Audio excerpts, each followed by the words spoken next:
Hello everybody, welcome to Metal Effort. My name's Nehemiah, and today we're going to be looking at this piece of metal, the Spyderco Brouwer. This is on loan from Nick Shabazz, and just one quick note, he put on this clip, which will become evident later, but I just want you to know this is the clip that would normally be on there. So, picture that, I guess, for future reference, or just look up a picture. I'm not going to bother putting this on there. But this is gonna look great, but right from the get-go, this is what you'll get if you order it. First thing we'll do is our size comparison. We've got our Spyderco PM2, our Spyderco Para 3. This is a pretty small knife, so makes the Para 3 look actually pretty big. So let's bust out the ruler. Now, cutting edge, we're under 2.5 inches of actual cutting length, just under 3 inches as far as the total, blade length, counting the finger choil. This is a very small knife, everybody. Reminds me a lot of like a small Sebenza. We also want to get a weigh in. We're looking at 2.7 ounces, which is very lightweight. That's good. It's, it's not under an ounce an inch, or if you count the cutting edge. If you count the finger choil, then it is.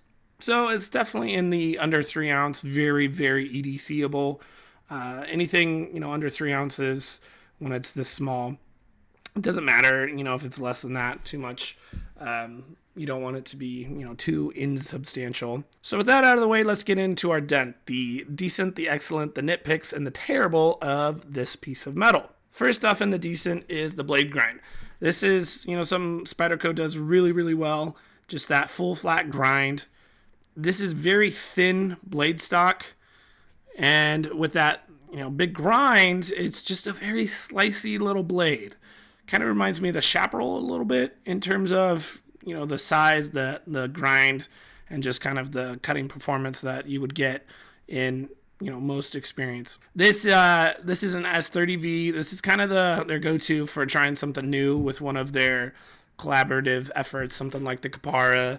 Probably should have been made in LC200N, but they don't know how well received the knives are going to be all the time. So the S30V is kind of their safe bet just because it's cheaper for them, I'm sure. So, S30V is fine. I'm not knocking S30V. It's just, this is what the knife comes with.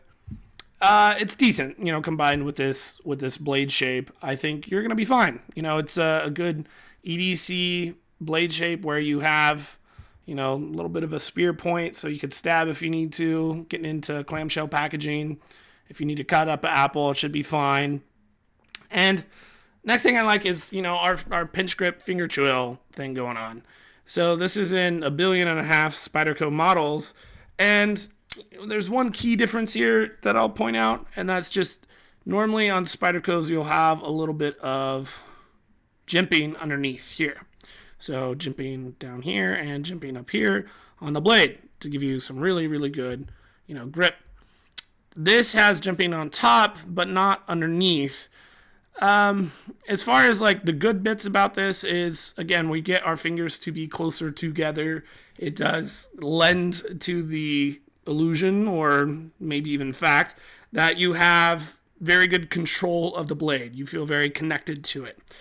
And so this contributes to the ergonomics of the knife where, it's such a small knife. If I didn't have that finger choil and I'm just grabbing on back here, my pinky doesn't quite get to live on the knife. But if I get a choke up, then I get a full 4-finger grip, and it's very ergonomic for such a small knife.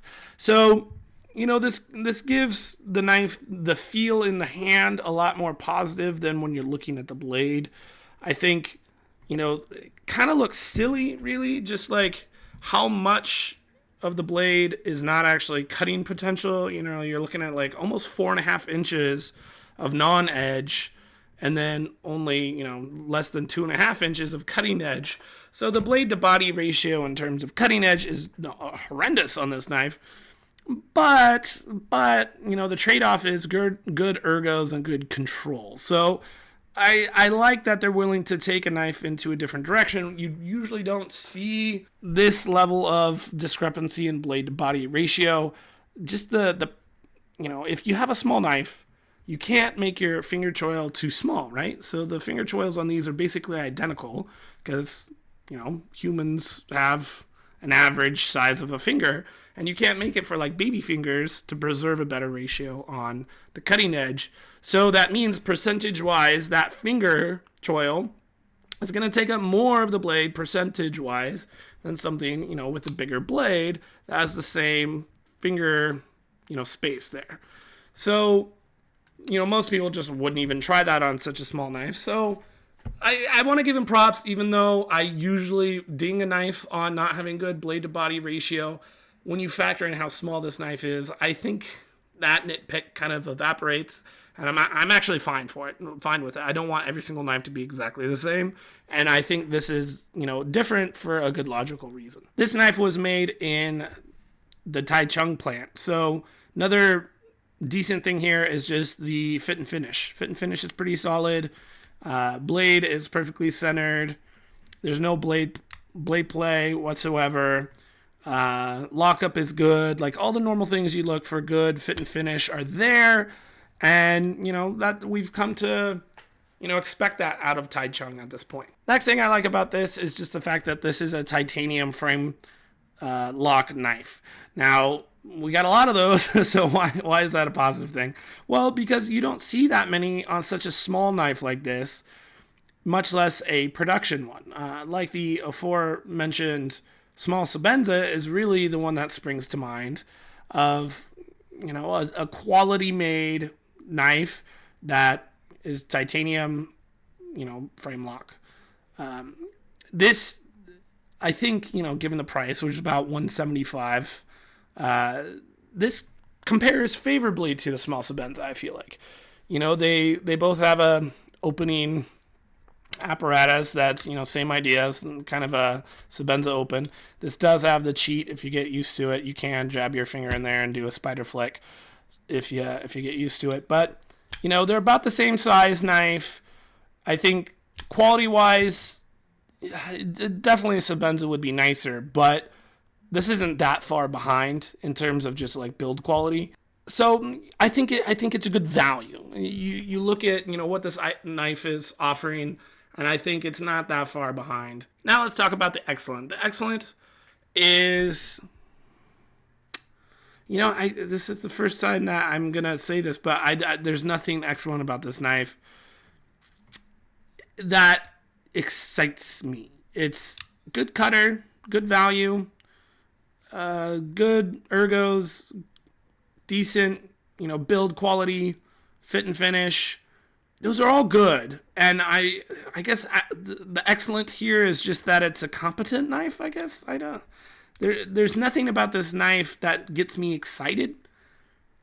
And for that reason, I feel like I justify myself not saying there's anything about this knife that's excellent per se. With that out of the way, let's get into nitpicks, and maybe I can help justify that fact. First nitpick is you've got jimping on the top, which is good, and it works, but you don't have jimping down here. And I think they should have. I think they should have put jimping on the bottom, because if you are going to like stab into some clamshell, this is just so slippery. I could totally see you falling forward and cutting yourself a little bit. Normally, I'm not too worried about that because I'm not, stabbing stuff that hard that often. But just the fact that the blade, is right there, and it's very easy to just slip up onto that. And so I'm never worried about it on, the Pair 3s or the PM2s, because there's a little bit of a, big Papa jimp right here. That kind of helps, as well as just all the jumping before. So it's very difficult to like pop up over that when you have all this grip area and that little lip keeping you on there. I haven't cut myself by sliding forward on this knife. So this isn't like, I cut myself, therefore this is bad.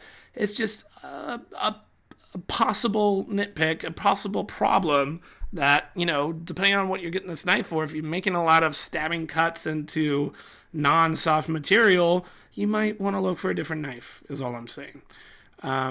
Seems like an easy thing they could have done. I don't know why it wasn't. I don't really see a negative on having a little bit of jimping right there, but it is what it is. Next nitpick I have is the lanyard hole placement. So we know I'm on a crusade against lanyard holes.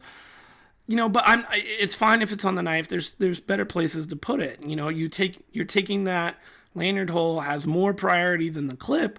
Most people, even if you do have a lanyard on your lanyard hole, still will clip your knife. So that's got to be something we use more often than a lanyard hole, and the lanyard hole can be longer if you want it to be. So it makes no logical reason why this would be put in preference over anything else. And it's exaggerated by the fact that, this spoon clip would make the knife just sit like with this honking part of the knife just out of your pocket. It's like 75% into your pocket, which is weird. And so with that, we will transition into the terrible, which is this very same spoon clip. You have this clip that I feel like is too big for the knife. It's starting so far down because of the lanyard hole, but even then, it's so far down. It doesn't match anything about the knife. It doesn't make sense. So, like, half of the reason that this knife would be appealing to somebody is because it's so small and so easy to EDC. But, this clip and the placement of the clip is kind of undermining that whole idea.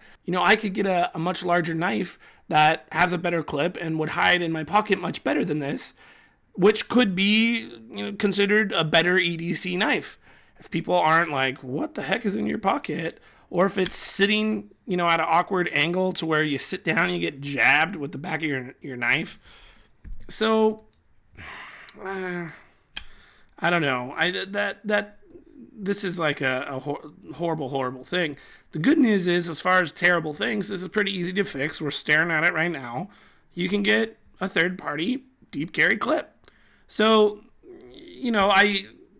the only thing I could really scrounge out for the excellent on this knife was, the fact that this was good value for a competent knife. But if I also have to add on a $25 clip onto my $175 knife, it's kind of robbed that of the value. So, going into the conclusion, I think this is a good knife. I think that people, if they bought this knife and didn't have a bunch of other knives, they wouldn't be so critical of it as I'm being. I think it would get the job done. It's better than, any other sub $100 knife. No, I don't even feel comfortable saying that. Like a Chaparral. I think I would rather have a Chaparral than this. I mean, this is, a little bit fancier in terms of like titanium and stuff, but the way they pulled it off is kind of boring. It's like, I don't know, premium part just done in a really not premium way. I think I would just prefer a Chaparral for like the value aspect of a knife that costs half as much, but in some cases I would prefer because of the wire clip that's deep carry on it. So I have a hard time liking this knife, even though I know people like it, and I don't know. Whenever you're deciding to spend money on a knife, I'm here just to help you make that decision. So if my whining and griping about this knife are not things that you care about, ignore what I'm saying. I'm an idiot. But if you do care about those things, and you do care about your wallet and good value, I think you could do better. I think there are, even from Spyderco, there are knives that you should consider that would probably be a better option for this, both for EDC, cutting. I mean, hell, they have the Native 5 and LC200N. It's bright yellow, but I feel like, for $120, that's a fantastic value. So I might look at that instead, something like that. That's all I have for this knife. I'll see you in the next video. Bye.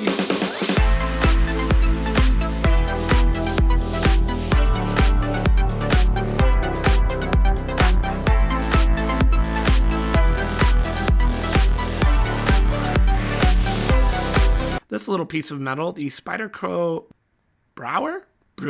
I don't know. Brouwer, I think. Brouwer makes beer.